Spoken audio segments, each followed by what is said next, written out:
Hi guys, Yu here. This is the first video of my new segment, Errata discussions. We're going to start things off with Pot of Greed. When you're wondering what Errata discussion is all about, there will be a link here that will bring you to my announcement video, which will explain what it's all about. So we're talking about Pot of Greed. Pot of Greed's effect is pretty simple. Draw 2 cards.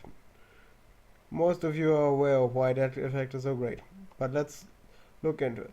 You can basically use it at any given time where you can activate a spell card, as long as you have like cards in your deck. And every time you use it, it's like a +1. It's a really amazing effect. It By doing so, it also thins your deck, so you will get faster to the card you need. And obviously, there's no downside about it, no costs that you have to pay to activate the card, so you can activate it at any given time. And also there is it doesn't restrict you in what you can do in the turn or in general when you activate this card, or when to activate your card. You can activate it like any other normal spell card. So that's a huge problem. And the reason why you can't really bring it back, because the player that draws Pot of Greed is always in the advantage. Like there is like a ridiculous situation where your opponent has like spell cancel or something, or multiple dark claws, where it's not viable to activate Pot of Greed, but it's generally not happening. So in most situations, that is Pot of Greed is the best card. So we can bring it back without changing the effect. That's what the discussion is all about. So let's look into it. What are the possible downsides we could give the card to make the card fair or acceptable as a card? It doesn't really have to be fair. There are a lot of unfair cards in the game of Yu-Gi-Oh, but it has to be to a point where it doesn't destroy the game in its whole. The most obvious thing would be giving your opponent something in return, like he can draw a card as well, or special summon something from the graveyard or something. But if you give the opponent something in return, it's a really big problem with Pot of Greed, because Pot of Greed is basically that +1, and that's basically what is defining the card. So it wouldn't feel right to take it away. So we look into other options. What we could do, we could give it a cost. For example, the most important thing, as we just mentioned, giving up cards is not an option, because the +1 is basically what defines the card. It might be possible to take away the normal sum for the turn, or having like a life point cost to it that can be paid at any given time. So, or maybe even something a bit more odd, like basically that. And then there's also the possibility of introducing a restriction to the card. There are obviously a lot of different methods to restrict the card's usage. For example, we could do it like with Exit or Night. We limited it to that your opponent has to have more cards than you, so you don't can use it as a card to win even more when you're already in the advantage, which and then would also not be live at any given time, but would make the card kind of fair. And obviously we could take away the ability to conduct battle, which also is a good thing, because especially if you take the battle phase away, you cannot go into the main phase 2, and you don't have that main phase 2 plays like putting on diamond or Dorm Magician, stuff like that. And you cannot, additionally to the plus of Pot of Greed, make plus by taking over opponent's monsters, and maybe even triggering effects by doing so. Also, you can generally restrict the special sums, just like by Pot of Duality, and then I came up with a really interesting idea of a restriction that we don't really have in the game of Yu-Gi-Oh up until now. It basically has a built-in rolling logboard for yourself. It stops if Pot of Greed would stop you from adding additional cards to your hand. It would help a lot because first of all, you could not use that card in like an Exodia deck or something because you would have to stop after it with the drawing, so you cannot really FTK with it. So that's one thing, and also decks like Necros or something that generally do nothing but search are restricted by it, and basically all monsters, many monsters generate advantage by searching cards, and that's basically the most used mechanic as of right now when it comes to getting new advancing your game state. So by taking away that, your opponent cannot draw make plus of the Pot of Greed and then draw something like a Manju and make even more plus. And restricting it to only be able to activate it at the start of main phase 1 is also kinda nice because you cannot just draw into it with something like Upstart Goblin or something, and you have to think about it if you want to activate it right now, especially with restriction. You cannot just be like, I know if some the Manju gets negated, oh damn, I don't have a play, I activate, then I go ahead and activate Pot of Greed in order to get back into the game. That would take away that possibility. Also, we could do something like with Reckless Greed that you lose something, lose the draws in the future, because then the card would make +1 when you activate it, but over the time it would make a lot of would make minus, which would kind of compensate for that, because the early advantage is helpful, but you cannot really profit as hard from it on the longer run. It's basically more all in or something like that. Let's take a look at the function of Pot of Greed. Earlier, before the Errata, it was like a brainless +1, and you draw it, you immediately activate it, because why shouldn't you activate Pot of Greed? It's like the best card to activate random. Even in the God format, there were many powerful cards, but most of them you waited for a good moment to activate them. Not with Pot of Greed. If you draw a Pot of Greed, you obviously want to activate it as soon as possible, because there is no better situation to activate it. So for the new Pot of Greed, I came up with 3 different versions, with a different mindset behind it, because Pot of Greed is so versatile in its usage, so I wanted to make it so the card is kind of restricted in what you do with it. The first version will go about you can use the Pot of Greed as a setup card. Then there's the version that uses a high risk OTK card.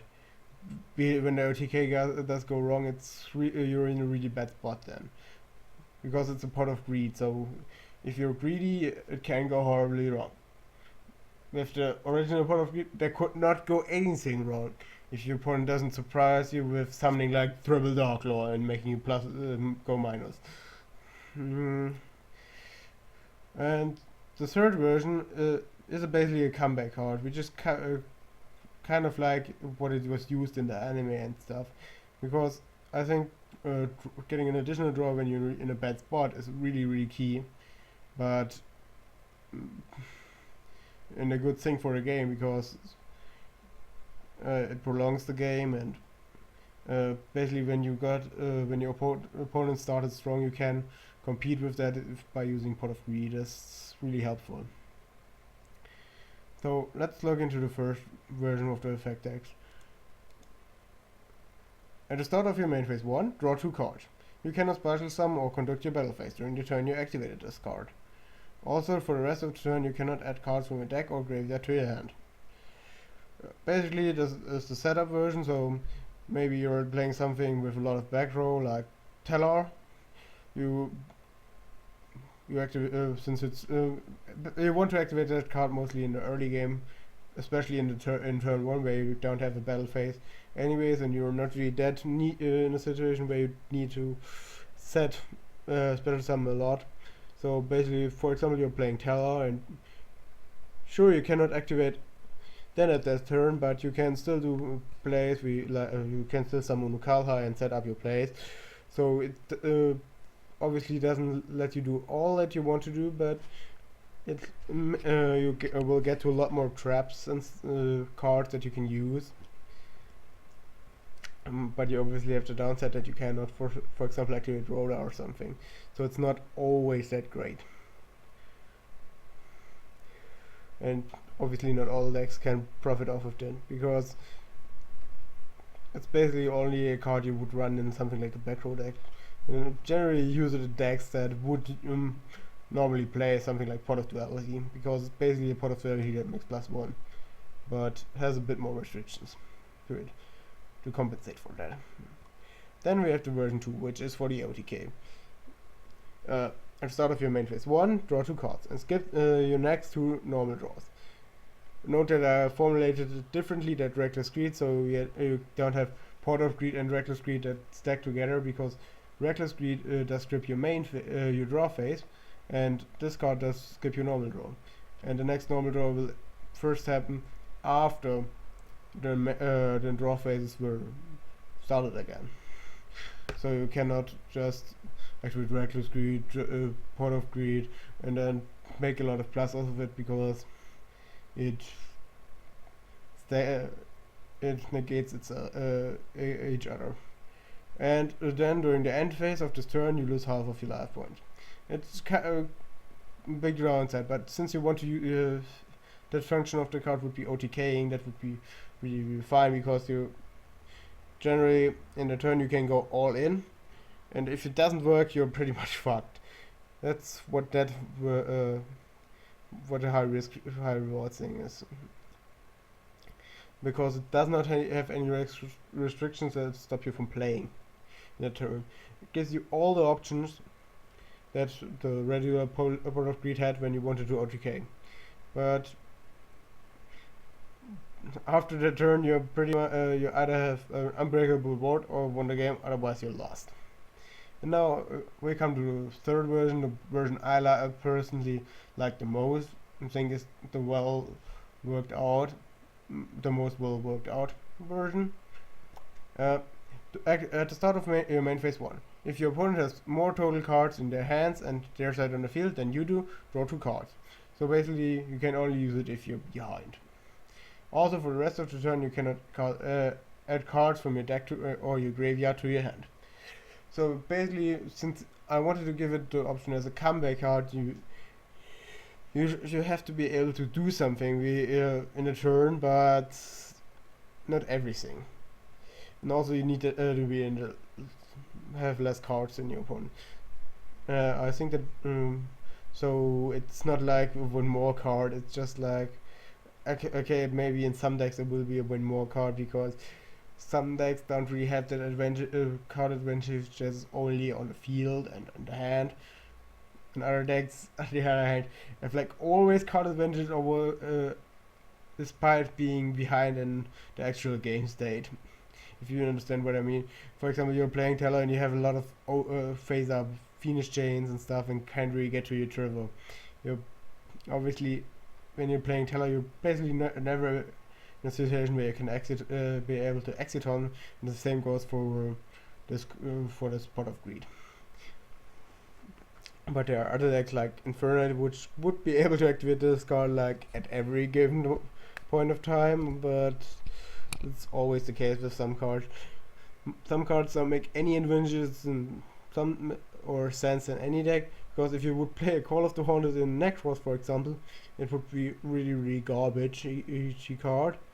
And on the other hand, if you play the Teller, it makes like +3.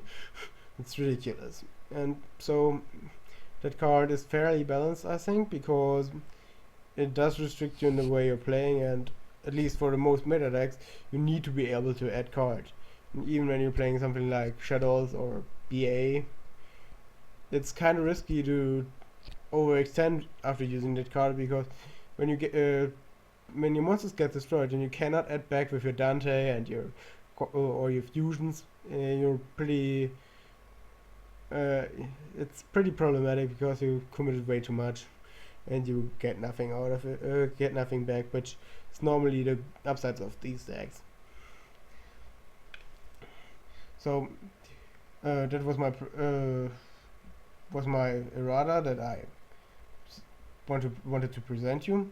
Feel free to leave something in a comment, like what version did you like the most? Would you run it?